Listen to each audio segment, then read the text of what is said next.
Hello, can you hear me? Yes, perfect. Okay, clear now? Well, good evening and a very warm welcome to a discussion on a new book by Alexander Norman, The Extraordinary Life of His Holiness the Dalai Lama. And I'm delighted to welcome, as the moderator, our co-panelists, starting, of course, with the author, Alexander Norman. Alexander, thank you for being with us. Alexander holds a BA in philosophy and theology, and a master's in Oriental Studies from the University of Oxford. He first met His Holiness the Dalai Lama more than 30 years ago and worked closely with him on his autobiography, Freedom in Exile, and Beyond Religion and Ethics for a New World. He is the author of The Holder of the White Lotus, A History of the Institutions of the Dalai Lama, and is the president of the London-based charity Help Tibet. And so a warm welcome to the author. Shivshankar Menon is our chairperson for the evening, and he is, we all know him as the former National Security Advisor and the Prime Minister Manmohan Singh, and he served as the Foreign Secretary in the Ministry of External Affairs. He's been High Commissioner to Pakistan, Sri Lanka, and a distinguished career in the Foreign Service. He's been a fellow at the Kennedy School at Harvard University, at MIT, and Brookings Institute, and a whole lot of other places of academic rigor. But most importantly, and not entirely known, is that his father, P.N. Menon, was was posted in Lhasa, and Shankar met His Holiness when he was all of 7 years old. So there's a long association with His Holiness, and Mr. Tenzin Geyche La to us, was the secretary to His Holiness the Dalai Lama, who's often his office. He joined sort of more than 40 years ago, and he retired in 2008 from serving His Holiness directly. He was active as the first president of the Tibetan Youth Congress, and is now a distinguished author. He has just published, still sort of hitting the stands, is a pictorial biography of His Holiness the Dalai Lama. And I am Rajiv, Mehrotra, and my sort of primary qualification of being here is a testimony to His Holiness's compassion and patience for having me as an unworthy student for 40 odd years. So with that, it's over to Shankar. Thank you, Rajiv. Thank you for those introductions, and welcome to all of you.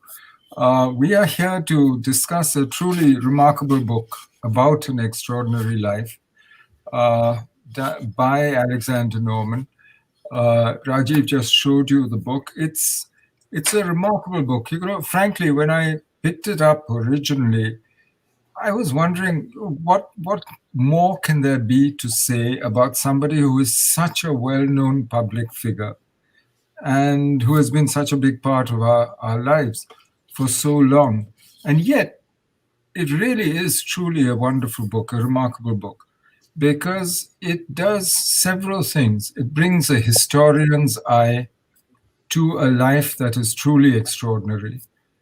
It also tries to see and present the world as the Tibetan tradition sees it, as Tibetans would see it. And that is a very different way of looking at it.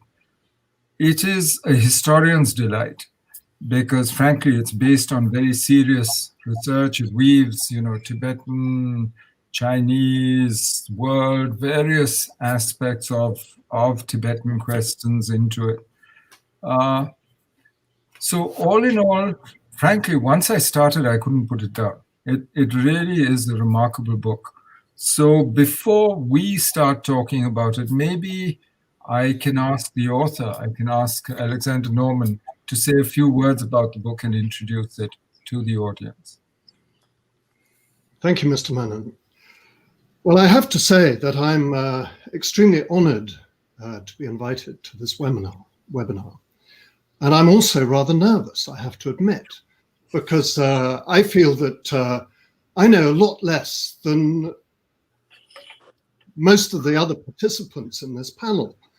And in particular, I felt that, for example, in Tenzin Geyche's new book, which I have here, the pictorial biography, which I have to say, giving another author a plug, this is the most wonderful pictorial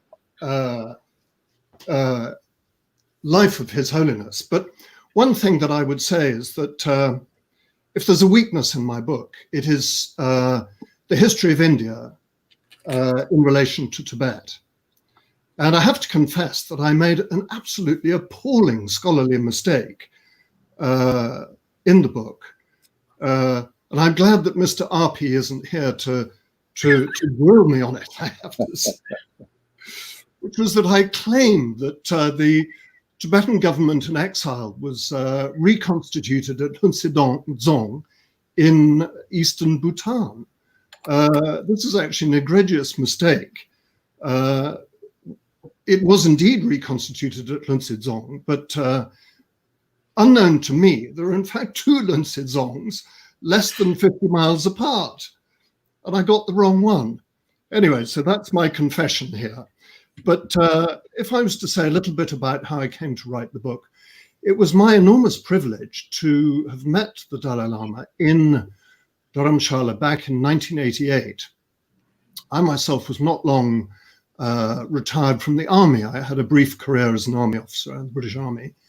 And I was, by this time, working as a freelance journalist for The Spectator. And I managed to persuade the deputy editor of The Spectator to move over and allow me to interview His Holiness for a profile that was run, as I recall, the week before His Holiness visited England in April 1988. Now, this was the time when when Tibet had really come to world attention for the first time since 1959. In all that time, Tibet had really disappeared off the map. And it was the rioting in March 87 and 88 that really brought Tibet back to the attention of the world. And I was traveling in India at the time, and I managed to secure this interview with His Holiness. And that was my first introduction both to the Dalai Lama himself, but also what I call in my book, the Tibetan tradition. And by Tibetan tradition, I mean not just things the way Tibetans do them or have done them over a period of time, but I mean the whole cultural, historical, philosophical practices of Tibetans as they've developed and evolved over the millennia. So my aim in the book was really to do two things. My aim was to, in a way, give an account of my own outsider's perspective. I've always understood right from the beginning that I was an outsider. My Tibetan is very poor. I have never, and I'm embarrassed to say that I've never mastered the language sufficiently to be able to speak to His Holiness, hold a proper conversation in Tibetan. I might not starve if I was set loose in Tibet. I might just about be able to manage to get by in a sort of dreadful pidgin Tibetan. But my expertise is definitely not good enough to hold a conversation. And although I can read Tibetan functionally, again, I need a dictionary and I need the help of some kindly interpreter to navigate my way through the literature. So this is very much an outsider's book. It's also a book that is actually entirely based on secondary sources. There's nothing in there that isn't already in the public domain, although quite a lot of what's in there is not widely known. Nevertheless, it's all published elsewhere. I suppose if I bring any authority to the book, It's just the privilege of having known and worked for His Holiness over a lengthy period of time on the books that Rajiv mentioned earlier. So what I really wanted to do in the book was therefore to give an outsider's perspective, but an outsider with long familiarity, if you like, and somebody who's been interested in not just the history of Tibet, but Tibet in relation to actually starting with, I suppose, the British influence in Tibet in the early part of the 20th century, and then how this evolved into a deep relationship between the Indian government in Tibet, and also its relationship with China in the East, and also, as Rajiv said, the wider geopolitical background. So I wanted to try and gather all this together, and at the same time try to give just a little glimpse of the world as I want to say as Tibetans see it, but of course I've got no idea really how Tibetans see the world. All I can do is give my impressions and my interpretation through long familiarity and study of the culture and the tradition.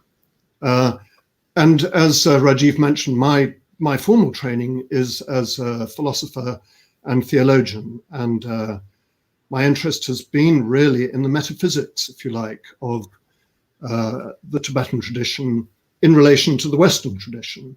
And it seems to me that they're two very different standpoints. These are two completely different ways of seeing the world. And I wanted to try and convey that. And I'll always forget, well, I'll never forget, I always remember a conversation I had with Professor Charles Taylor, the distinguished Canadian political thinker and philosopher. And he said, isn't it remarkable how two completely separate traditions, you've got the Indian, the Indo-Tibetan tradition on the one hand, and you've got the Judeo-Christian tradition on the other hand, and how they both come up with exactly the same answer: compassion. That has always fascinated me. And that too was something that has kept me engaged and interested in His Holiness, is the way that he not only advocates and argues for compassion, but also lives out a life of compassion. And what I wanted to do again in my book, another strand of what I was trying to do, was to try to convey what a lived life of compassion might look like. Now, of course, in the world, and especially in a position such as the Dalai Lama's, living a life of compassion has tremendous challenges. I mean, if he was just sitting in a monastery in Tibet, that would be one thing. But no, he's been engaged right from the earliest age in the tumultuous historical shifting of tectonic plates around the Tibetan, I want to say the Tibetan polity, the Tibetan cultural tradition. The world has been in tumult all around, and this has broken into Tibet. And this is something that I wanted to also try and convey a little bit of. The way that he's been in the eye of the storm. He's lived his life in the eye of a storm, not just the storm of the geopolitical events outside Tibet, but also within Tibet itself. And I suppose this was one of the most difficult things that I found about the book, because one of the things that the student of Tibet or Tibetan history and culture realizes very early on is that Tibet was no Shangri-La. It never was. And His Holiness himself has often said this: Tibet was not Shangri-La. And yet this is often a rather neglected aspect of the perception of Tibet and the Dalai Lama, particularly in the West. I think it's less true in India. I think people have had a much clearer-eyed understanding of the reality of the situation on the ground in Tibet.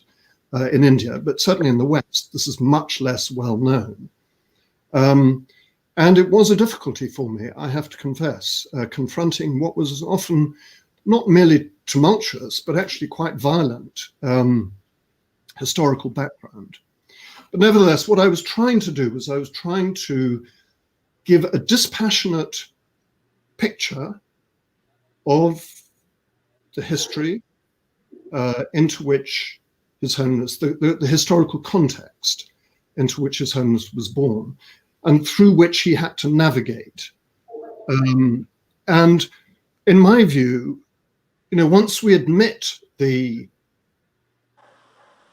challenges that he faced and the extraordinary passions that were in play around him, the struggles for power during the Regency period, indeed looking back to the time of the 13th, the constant maneuvering of the monasteries and the aristocracy, and the factions within the Tibetan, within the highest echelons of Tibetan political power. Once you admit all that, and once you admit the, again, difficult situation that the Dalai Lama has been in since he came into exile, for example, the whole story of the CIA involvement in Tibet, the whole story of the Special Frontier Force, which Nehru brought into being following the 1962 Sino-Indian conflict. Once you admit the role of the SFF in Bangladesh, once you admit the tragic story of the Shugden controversy within the Tibetan exile community, and also historically the role that this has played in the history of Tibet. Once you admit all these things, actually, to my mind, the Dalai Lama's achievement becomes even more astonishing. Maybe that's what we ask Tenzin Geyche to come in. Because thank you. You've been very modest about your own achievement in the book, but you've raised a whole host of issues which I think maybe we can examine together with the rest of the panel. Maybe I'll turn to Tenzin Geyche now to ask him to speak and tell us what he thinks about the book in a few minutes. Before Tenzin Geyche does, just to sort of an outreach to all of you who are watching this this discussion, that please post your comments in the comment section of your screen so that they will pop up for the panel. And if there are any questions, we will try and address them towards the end of this discussion. Tenzin Geyche.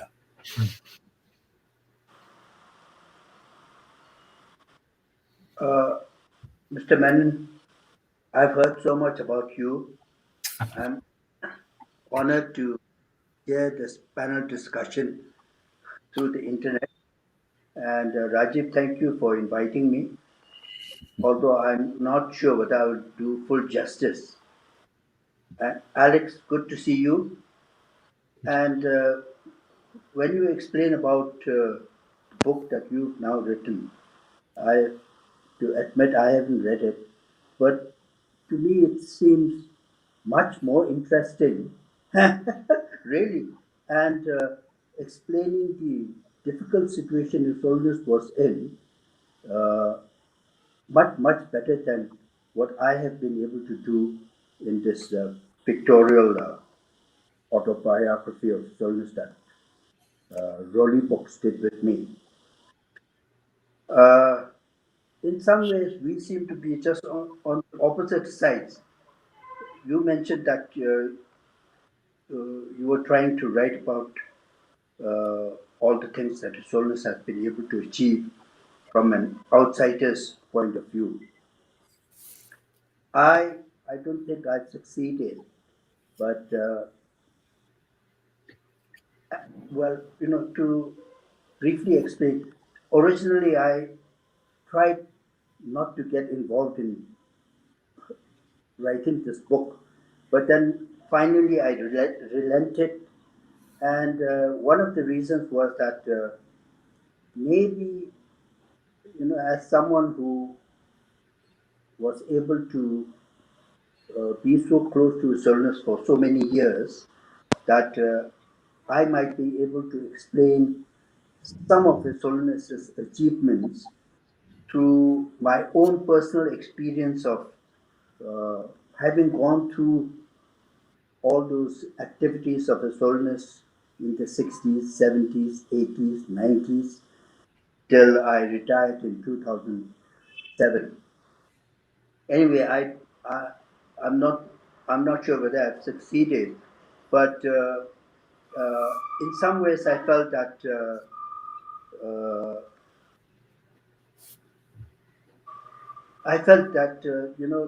although there are many books about His Holiness, including yours, Alex, uh, I felt that maybe uh, I might be able to present uh, many of the things that I find amazing about His Holiness from a personal sort of perspective.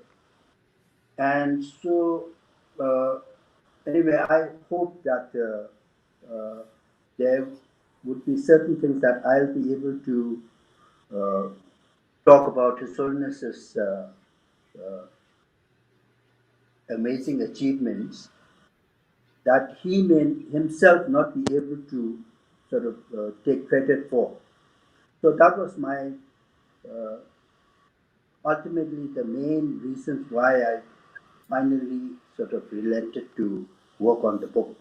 But anyway, uh, I was glad that many people seem to be interested in it. So I've been warning them that please, and some of them have been sort of congratulating me. So I said, please don't congratulate me before you've gone through the book thoroughly. So that's my opinion of the book that I work with Rolly Books. Mm-hmm. Well, thank you for that. Thank you very much. Maybe I'll ask Rajiv to tell us what he thinks of the book, and then I will pose a few questions to you before we open it up to the audience as a whole. Well, let me just flag again for the audience that we haven't received any comments or questions yet. So I hope you're posting them, and I'd request our backend to check this out, and that there is no technical glitch on this.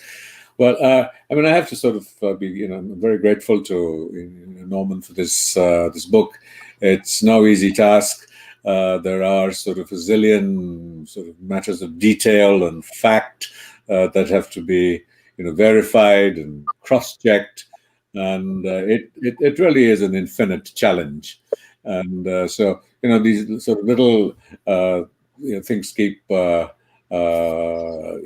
popping up, but I think that you have done a very important contribution to the legacy of His Holiness by writing and working on this book, and from the privileged position of having, in fact, collaborated with him on his own autobiography, and the vantage point of doing that. And I'm sure that sort of more rigorous critics will be on some of the elements of detail, one of which that you pointed out, and I recognize the huge challenge in doing that. And I think that what is truly valuable is that we get the sense of His Holiness the man, and as much as what he does, who he is. And I think the fact that here is a man at now 85, but till very recently he was still doing 7 hours of practice every day. So it wasn't that a lifetime, a journey of engaging constantly in his own evolution and growth. So he didn't just sort of arrive born as a reincarnation of Avalokiteshvara, and then the rest of his life unfolded as such. And the willingness to sort of accept teachings and transmissions from people younger than himself, even, and in the enormous significance of doing that. And it also is that it's not just sort of the practice of compassion in terms of his external engagement with people in the community, but deep down who he is. And you mentioned your interest in the mystical, and why is it that when people meet His Holiness, they feel so overwhelmed that many of them begin to cry, because there is that contact with something that is deep, pure, and profound. And so, I mean, here is a man who, I think embodies for many of us, the highest human aspiration. And so I know that sometimes if you go and complain to him about your everyday sort of struggles and problems, and he turns around to say, well, I mean, look here, I lost my country. And I didn't have a choice. And I was, 6 years old or 5 years old, and I was declared, it was decreed that I should be the Dalai Lama. And, I'm living here in exile in India as the guest of a foreign government. So, I mean, what are your problems compared to all of this? And as you have so richly pointed out, that it is in that engaging of this that we really see and experience the measure of the man. And I think that, I think this is sort of the semi-final book. I think there is, a book that sort of looks at, how His Holiness felt about things and how people felt about aspects of his life unfolding. I mean, what was the sort of the nature, the dynamic, say, of his engagement with Jawaharlal Nehru? And, it was a complex relationship, because here was someone who was deeply committed to Buddhism, to protecting the idea and who the Dalai Lama was, and yet was deeply challenged by the situation that he found himself in. And there are some amazing sort of correspondence in the National Archives of when Prime Minister Nehru was writing to His Holiness about, the expenditure of, his brother who had gone to New York to try and lobby support. And so there are all these sort of wonderful little nuances, but it was written with great avuncular affection, as if sort of, guiding a young boy into, not just adulthood, but into leadership. So I think that those layers of His Holiness so I think this is a very valuable book that outlines the more empirical aspects.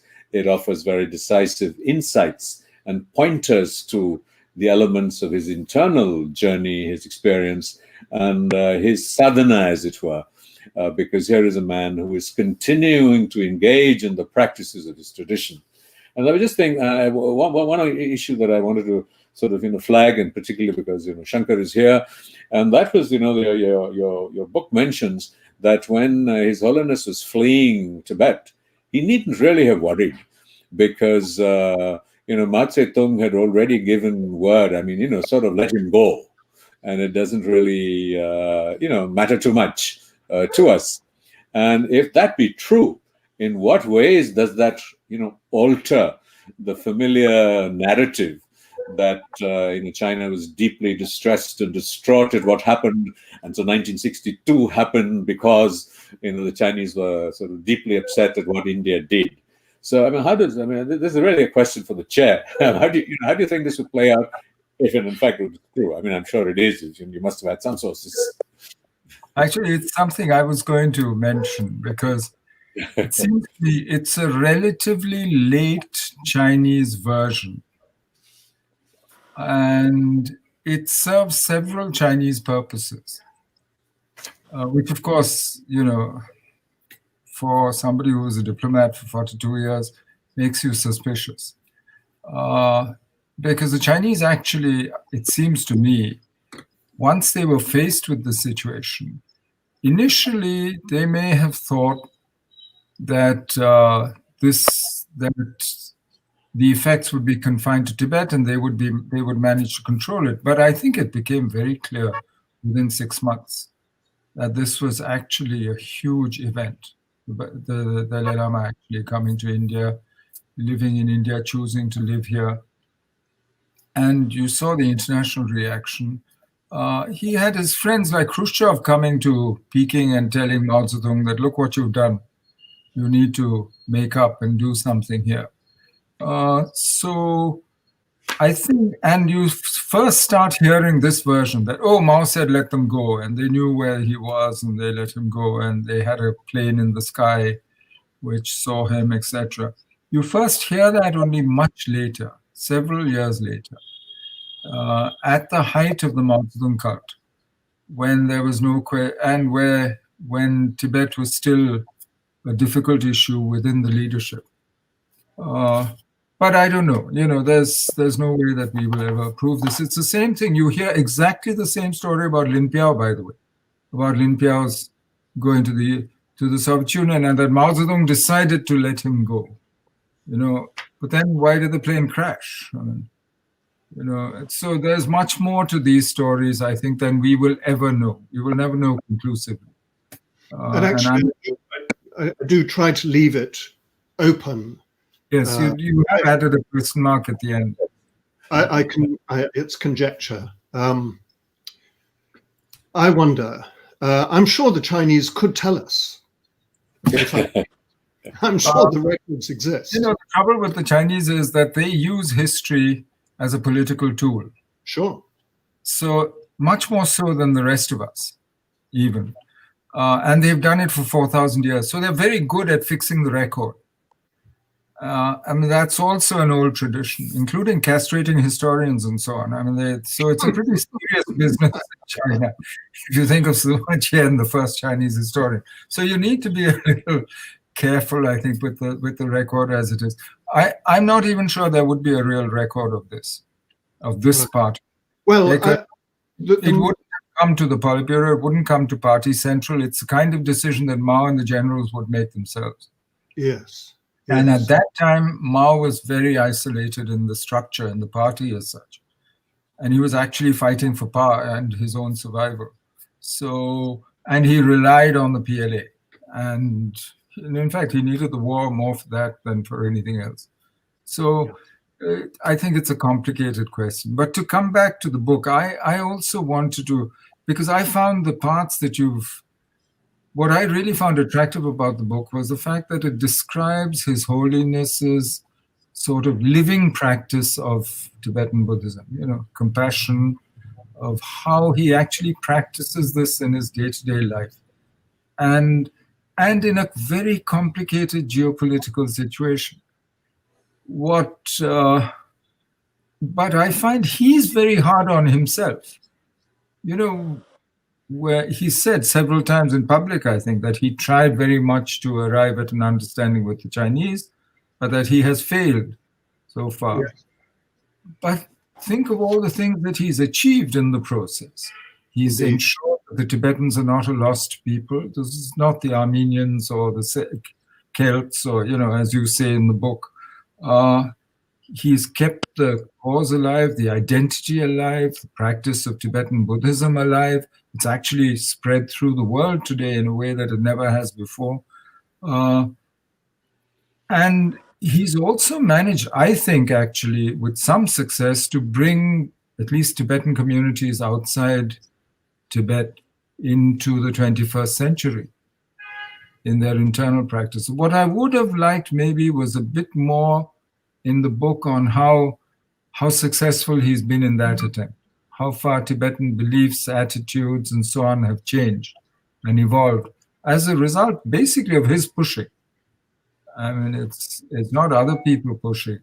Yes, there is the effect of the environment, but that may be. But I thought I'd ask you, Alexander, to speak to that, to how that's evolved, and how do you see the future? Because towards the end, you sound a bit pessimistic in the book when you talk of the future. Well, to the first question, with respect to the achievement in causing the bringing about the development within the community, yes, I think that's a very fair point. For example, the idea of democracy is Mm. completely foreign to the Tibetan tradition, I would argue. And yet now, today, it is absolutely embedded within all the institutions of the exile community and the diaspora. And this is something that the Dalai Lama could conceivably have resisted. He could have argued for a more authoritarian, if you like, approach. He could have, if you like, stuck to his historical guns or his historical roots, but he didn't do that. And this is something that is, what I find extraordinary is that, he gets it right from the word go. The moment he's in India in 1959, he's on it. Tibet will be a democratic country in the future.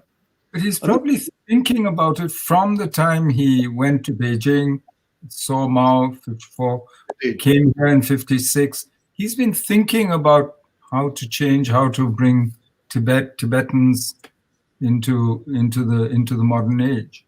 And I think visiting India during the 50s also had a huge impact on his thinking. And I think for him personally, he recognized that there was only one way to go. And that was for transparency, for democracy, for accountability and responsibility. And he has pursued that faithfully for a very, very long time, since a very early age. But he might not have done. He might not have done. And that, I think, is the remarkable thing. There were many moments along the way, I think, when I think his advisors, the people closest to him were advising a more cautious, more conservative approach. But the Dalai Lama stuck to his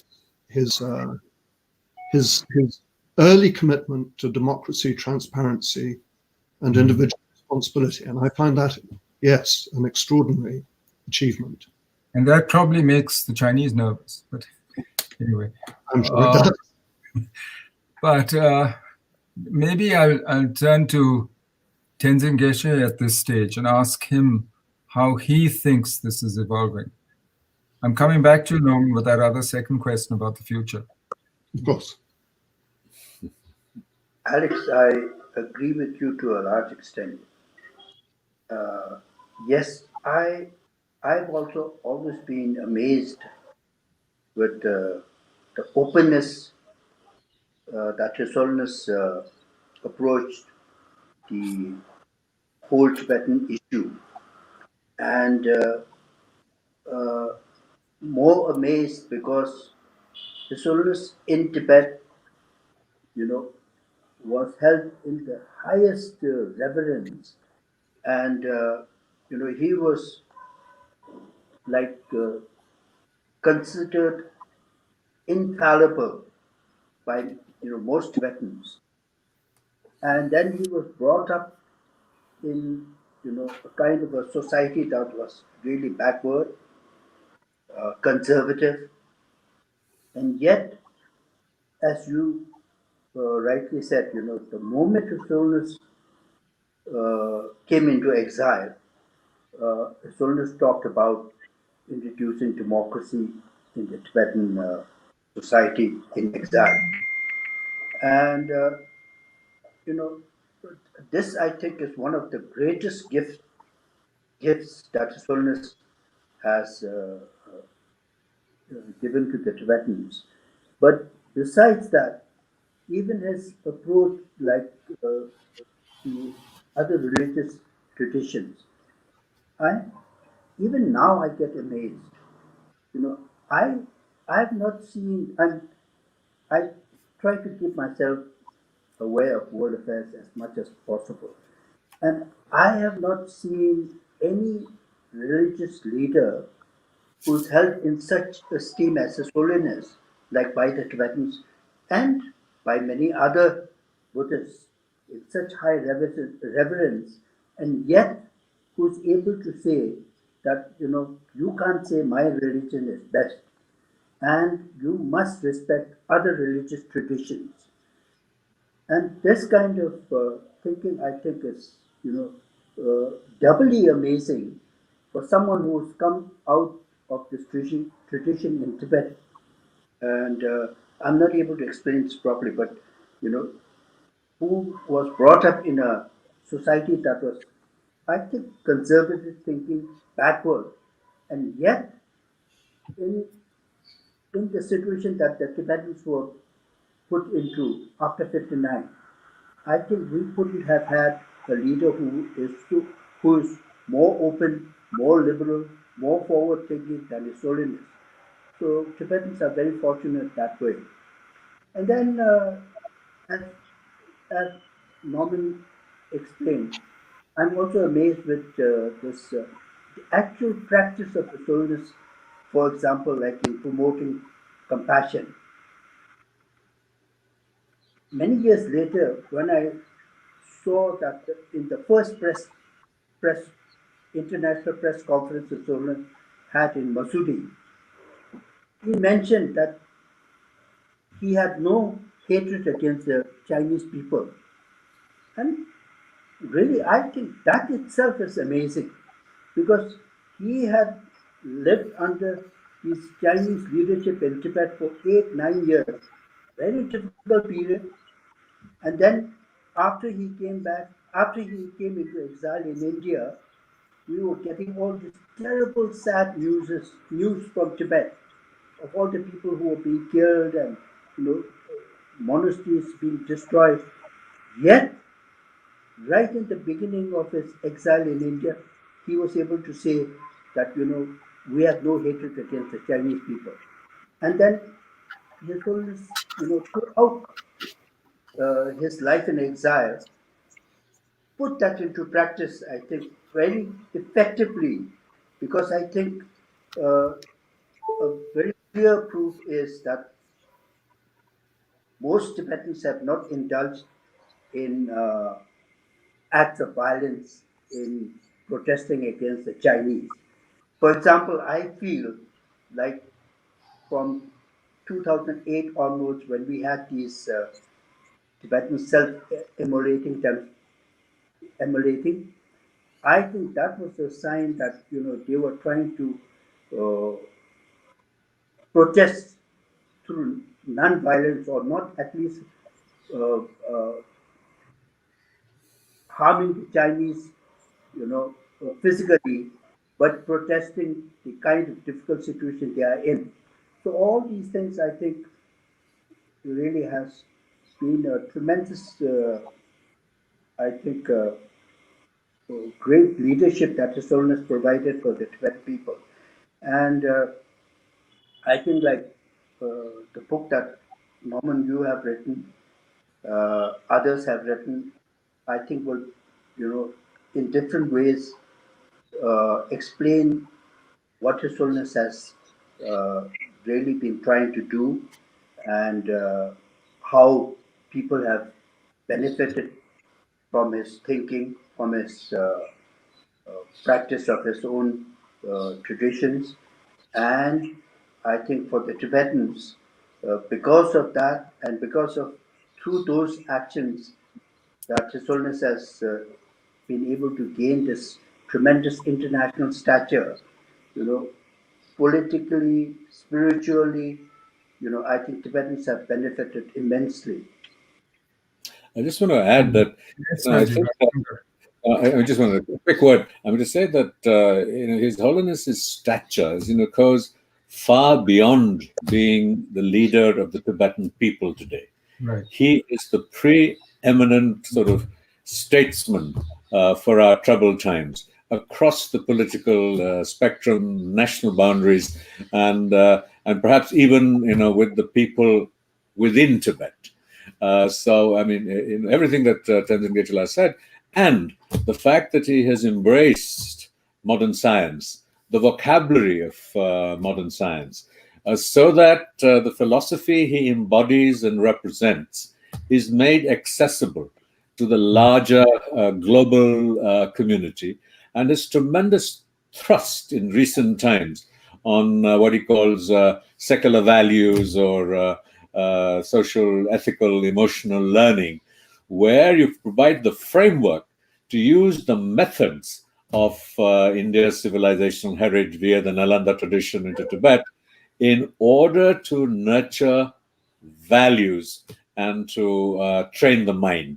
So he has, come out of Tibet not only to continue to, of course, lead the Tibetan people, but to offer inspiration, leadership, and possibility to all of us around the world. Well, Alexander, to the question about the future, because towards the end you do sound a little pessimistic. I think for anybody who isn't the Dalai Lama, it's difficult not to be pessimistic. I know that His Holiness is optimistic for the future. Mm-hmm. It's very difficult to see how things can get better if we admit the reality that China is the rising power in the world today. Now, of course, these things can turn on a sixpence. It could be that the internal contradictions faced by the Chinese Communist Party bring about its demise. But one has to ask the question, even if the Communist Party did collapse, it did lose power, would the situation that followed that necessarily favor the Tibetans? And I'm not sure that it would. But at the same time, I did make the point that I think that for sure whatever happens, the world could fall apart. There could be plague. There could be pestilence. There could be economic ruination. But still, I think that somewhere in Tibet, there would be a small boy, maybe a girl, born in the future who will capture the hearts and the imaginations of the Tibetan people. I'm sure that the institution will survive. Mm-hmm. Whether it's reasonable or whether it's not reasonable, but whether it's realistic to suppose that there could be a full restoration of Tibetan rights in Tibet, that's a more difficult question to answer. Well, I think there's no going back, but I think the whole history of Tibet shows that Tibet has grown, changed, but the culture, the practice, the things that that really matter, and those have managed really difficult times in the past, and will probably manage. And as you said, who can predict the future? That's right. I think that that's the point. Is that the culture, I believe, will survive, because not only is it still alive in Tibet, although immensely, under pressure, it's alive in India today. It's alive across the world. Yeah, that's I think big strength of it. Rajiv, do we have questions you wanted to channel? Because I think we should give the audience a chance as well. Well, Tenzin, you wanted to say something. Yes, please. Yes. I have a slightly different idea about the future. I don't have any faith in the present communist leadership of China, but it may take a long time. My hope is that eventually China will become democratic.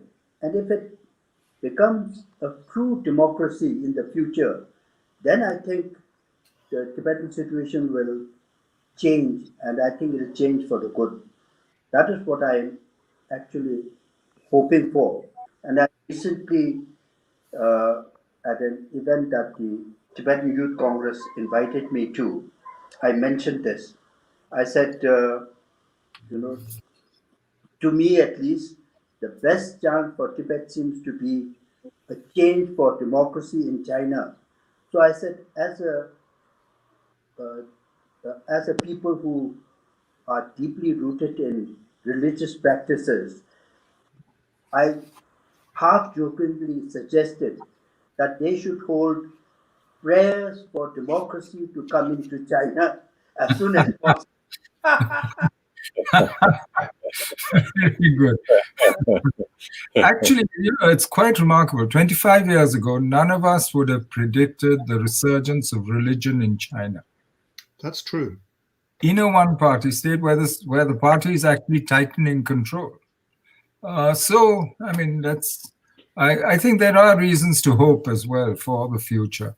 Rajiv, you wanted to channel some questions. Yeah, we're still waiting for some questions to pop up, but I will take the liberty of asking one, if I may.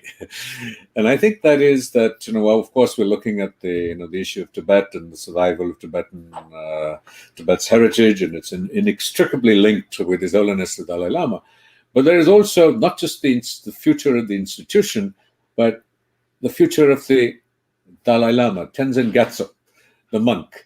And His Holiness is often complaining that other people seem far more interested in his reincarnation and his future than he is.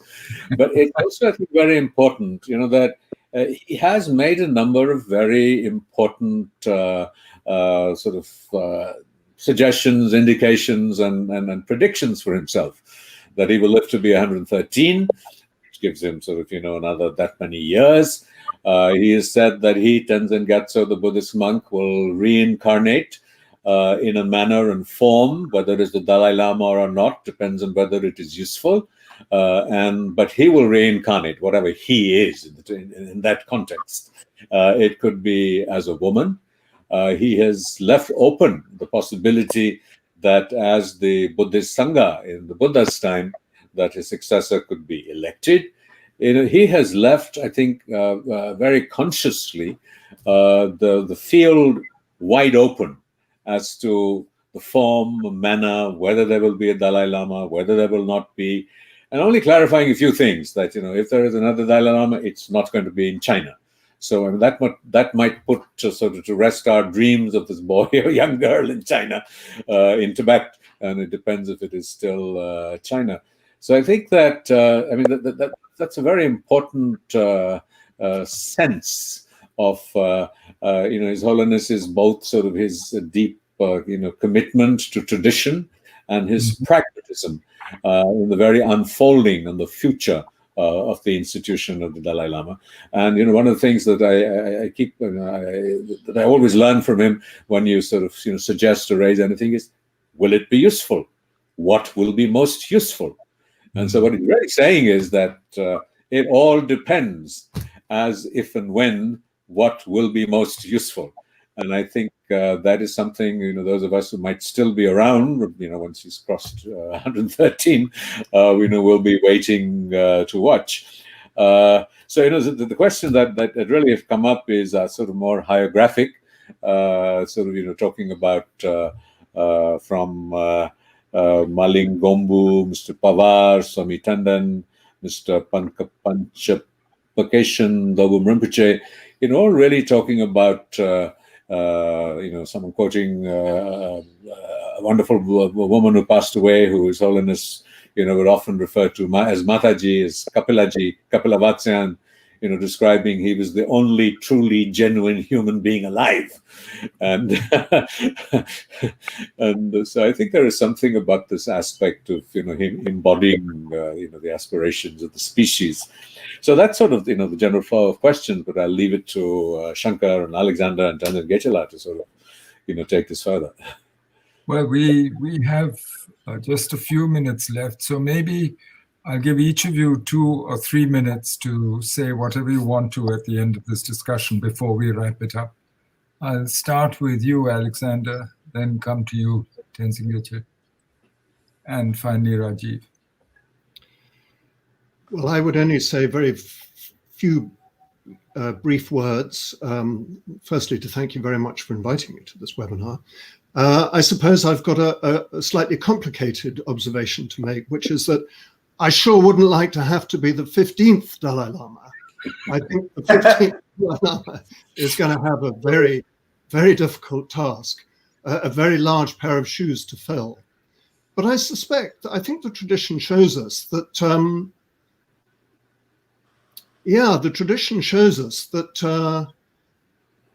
each incarnation adapts to the times in which they live. So I wouldn't be surprised if we saw a very different style of leadership emerge as and when that time comes. The next Dalai Lama could perhaps be a much more retired Dalai Lama. When I say that, I mean the present Dalai Lama has gone out into the world in an extraordinary fashion. His travels have been breathtaking to behold. I wouldn't be surprised if we saw a more meditative. I'm not suggesting that His Holiness isn't himself deeply immersed in the practice, but he's often lamented the little amount of time that he does have to practice. And perhaps the next Dalai Lama will be perhaps less public. I don't know. That's just a thought. Well, let's see. Tenzin Geyche? Well, it's very difficult to predict the future. But one thing I feel definite about is that I think the Tibetan tradition will continue, largely because of what His Holiness has been able to establish in exile. But at the same time, I'm also very, very encouraged by various groups in Tibet, in spite of very difficult situations, that they're keeping some of the Tibetan traditions and culture very much alive. And in some cases, I was really surprised, to see that some work that they have been doing inside Tibet under the Chinese Communist Party have been remarkable and, to some extent even better than what we have been able to do in exile. Then at the same time, I'm also very, very encouraged by many of these Chinese who, again, under very difficult circumstances, there are all these activists for democracy, for justice, and in many ways, like for my own Tibetan compatriots, I am really impressed with the courage and the determination that these people have. And from there, I feel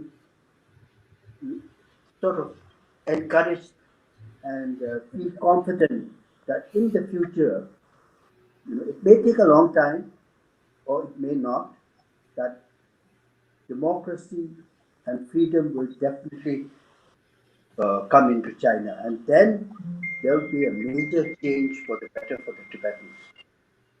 Thank you. And Rajiv? Why don't you go ahead, Shankar, because technically I'll sort of wind up and do the vote of thanks. Well, I think we've had a really useful discussion on to give you some flavor of an excellent book. But frankly, we haven't covered all that the book says. Please go out and get the book and read it. Both books, because they seem to complement each other from what we've heard from both authors. But this book that I have read, I can unreservedly recommend. Over to you, Rajiv.